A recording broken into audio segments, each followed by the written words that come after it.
Hello बच्चों, this is Krishna Vashishtha और आप देख रहे हैं फिजिक्स का टीचर यूट्यूब चैनल।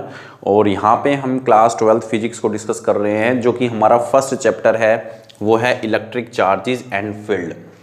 कल मैंने एक वीडियो रिकॉर्ड किया था और अपलोड किया था चैनल पर, तो आई एम श्योर कि आपने वो लेक्चर देख लिया होगा।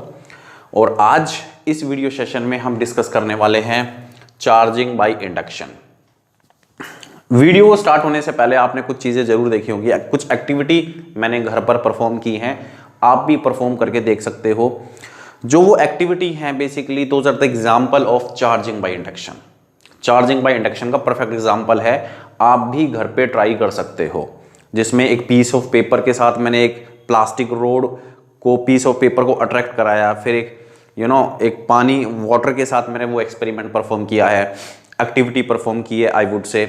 और एक चीज़ बोले, एक चौक के साथ मैंने किया है कि रिमोट है, रिमोट प्लास्टिक बॉडी होती है, उसको मैंने ऐसे रब किया ड्राई हेयर के साथ। ड्राई हेयर के साथ करना है आपको, ठीक है, ऑयली हेयर के साथ नहीं करना, क्योंकि ये हमारी जो स्टैटिक इलेक्ट्रिसिटी है एक प्रकार की फ्रिक्शनल इलेक्ट्रिसिटी हम इसे कहते हैं। फ्रिक्शन, जितना ज़्यादा फ्रिक्शन प्रोड्यूस होगा उतना ही ज़्यादा किसी भी प्लास्टिक रोड या कोई भी ऑब्जेक्ट है, ग्लास रोड, उसके ऊपर चार्ज यहाँ पर इकट्ठा होता है, ठीक है, ड्राई चीज़ों के साथ। तो ड्राई हेयर के साथ करोगे तो ज़्यादा बेस्ट रिजल्ट आपको मिलेगा। तो बेसिकली जो मैंने वो एक्टिविटी परफॉर्म की है वो क्या है, चार्जिंग बाय इंडक्शन। तो today we are going to discuss charging by induction. Okay, तो डेफिनेशन मेरे यहाँ पर लिखी हुई है। चार्जिंग बाय इंडक्शन होता क्या है? चार्जिंग बाय इंडक्शन आइए देख लेते हैं। It is a charging method. सबसे पहले तो ये देखो कि एक प्रकार का चार्जिंग मेथड है। क्या है charging method? In which a neutral object, इसके अंदर क्या है, एक न्यूट्रल ऑब्जेक्ट, एक न्यूट्रल ऑब्जेक्ट होता है, is charge without touching another charge object. ठीक है, अब देखो न्यूट्रल ऑब्जेक्ट क्या होता है। जैसे मान लो मेरे पास पीस ऑफ पेपर है, छोटे छोटे टुकड़े मैंने यहाँ पे टीयर करके और यहाँ पे अपने हैंड्स पर रख लिए, तो वो न्यूट्रल ऑब्जेक्ट हो गया। क्या हो गया? न्यूट्रल। न्यूट्रल मतलब इलेक्ट्रिकली न्यूट्रल है, उसके ऊपर कोई चार्ज इनबैलेंस नहीं है। जितने पॉजिटिव चार्ज हैं उतने ही नेगेटिव चार्ज हैं। अब मेरे पास एक प्लास्टिक रोड है, सपोज करो मार्कर है, प्लास्टिक से बना हुआ है, इसको मैंने इस तरीके से रब किया या फिर किसी भी ड्राई चीज से रब किया, तो ये एक चार्ज ऑब्जेक्ट है। ये क्या है? एक चार्ज ऑब्जेक्ट। और जो पीस ऑफ पेपर है वो क्या है? वो है इलेक्ट्रिकली न्यूट्रल। तो जैसे ही मैं चार्ज ऑब्जेक्ट को पास लेके गया, मैंने टच नहीं किया, विदाउट टचिंग, हमने यहां पे टच नहीं करना है। तो जैसे ही रब किया और वो piece of paper they will start attracting towards this plastic body, वो प्लास्टिक बॉडी के साथ टच होते हैं विदाउट टचिंग, हमने टच नहीं किया। अब हुआ क्या यहां पे बेसिकली कि जो मान लो ये पीस ऑफ पेपर है छोटे छोटे और न्यूट्रल हैं, इलेक्ट्रिकली न्यूट्रल, जितना पॉजिटिव चार्ज रहता है इसके अंदर उतना ही नेगेटिव चार्ज रहता है। किसी भी ऑब्जेक्ट को मैं लेके आया, उसके ऊपर वो चार्ज है। ये वाला जो ऑब्जेक्ट है क्या है? चार्ज्ड, क्योंकि हमने इसको रब किया है। जब इस ऑब्जेक्ट को इसके पास लेके आऊंगा, न्यूट्रल ऑब्जेक्ट के पास, तो होता क्या है कि जो न्यूट्रल ऑब्जेक्ट के अंदर जो क्योंकि इसके ऊपर क्या है, पॉजिटिव चार्ज है, तो जो इसका नेगेटिव चार्ज है वो यहां पे इकट्ठा हो जाता है। और पॉजिटिव चार्ज, क्योंकि अब मैंने कल बताया था रिपेल होगा, पॉजिटिव से पॉजिटिव रिपेल होता है, तो पॉजिटिव चार्ज दूर हो जाता है, जिसकी वजह से ये पॉजिटिव चार्ज नेगेटिव चार्ज को अट्रैक्ट करेगा अपने पास। तो that's how it works basically, ये इस तरीके से काम करता है। ठीक है, तो हमें ये पता है कि भाई टच करने से चार्ज का फ्लो होता है। एक ऑब्जेक्ट को दूसरे ऑब्जेक्ट के साथ अगर हमने टच कर दिया तो चार्ज का फ्लो ऑटोमेटिकली होगा। बट यहां पे जो चार्ज का फ्लो हो रहा है वो विदाउट टचिंग हो रहा है, and this is nothing but this is charging by induction. I hope कि आपको चीज समझ में आ गई है। वीडियो को लंबा करने का कोई मतलब नहीं है, जल्दी से मैं ये चीजें डिस्कस कर लेता हूं। ये आपको एनसीईआरटी बुक में भी मिलेगा। जैसे मान लो मेरे पास यहां पर दो ऑब्जेक्ट हैं और एक ऑब्जेक्ट का नाम ए है, दूसरे का बी, और ये अनचार्ज्ड हैं। क्या है ये? अनचार्ज, मतलब इनके ऊपर कोई चार्ज नहीं है। ठीक है, इसको हमने इंसुलेटिंग पैड पर खड़ा कर दिया। ये इंसुलेटिंग पैड है बच्चों। इंसुलेटिंग पैड मतलब इंसुलेटर तो जानते हो कि जहां पर चार्ज का फ्लो ना हो। ठीक है, तो इस वजह से ये इंसुलेशन हमने किया है नीचे। इसको कंडक्टर नहीं रखना है, अदरवाइज चार्ज का फ्लो नीचे हो जाएगा। तो ये इंसुलेटिंग पैड है। उसके बाद हमने क्या किया कि एक ग्लास रोड को हम लेके आए जो कि चार्ज्ड है।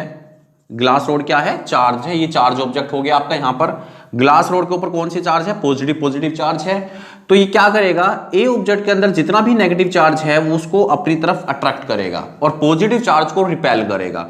तो पॉजिटिव चार्ज क्या होगा, राइट साइड में इकट्ठा हो जाएगा सारा। ये देखो राइट साइड में है और इधर ये लेफ्ट साइड में क्या इकट्ठा हो जाएगा, नेगेटिव चार्ज इकट्ठा हो जाएगा। ठीक है, उसके बाद हमने ग्लास रोड को यहीं रखना है अभी, और जो ऑब्जेक्ट है ए और बी उसको थोड़ा सा हमने सेपरेट कर दिया, अलग कर दिया। तो हमने देखा कि भाई नेगेटिव चार्ज अभी भी अपनी जगह पर बना हुआ है और पॉजिटिव चार्ज अभी भी अपनी जगह पर बना हुआ है। ठीक है, तो कोई चेंजेस नहीं हुए। उसके बाद नेक्स्ट डायग्राम पे आओ। नेक्स्ट डायग्राम में हमने जो ग्लास रोड है वो यहां से रिमूव करा ली। देखो यहां पर ग्लास रोड थी, अब यहां पर ग्लास रोड नहीं है। तो होगा क्या कि अब ये जो है फ्री है, जो नेगेटिव चार्ज और इधर का जो पॉजिटिव चार्ज है, they are free to move now. यहां पर ये अभी भी बाउंडेड थे क्योंकि यहां पर ये फोर्स क्रिएट कर रहा था। तो अभी भी जो नेगेटिव चार्ज है पॉजिटिव चार्ज के साथ बाउंडेड थे, तो ये जगह नहीं छोड़ रहे थे अपनी, they are not ready to move. अब यहां पर क्या है कि जो सोर्स था वो तो चला गया, तो होगा क्या कि जो ये नेगेटिव चार्ज है अब they are ready to free move, ये मूव करने के लिए रेडी है। तो इधर का नेगेटिव चार्ज इधर आ गया और पॉजिटिव चार्ज इधर की तरफ आ गया, they will attract, unlike charges are attract.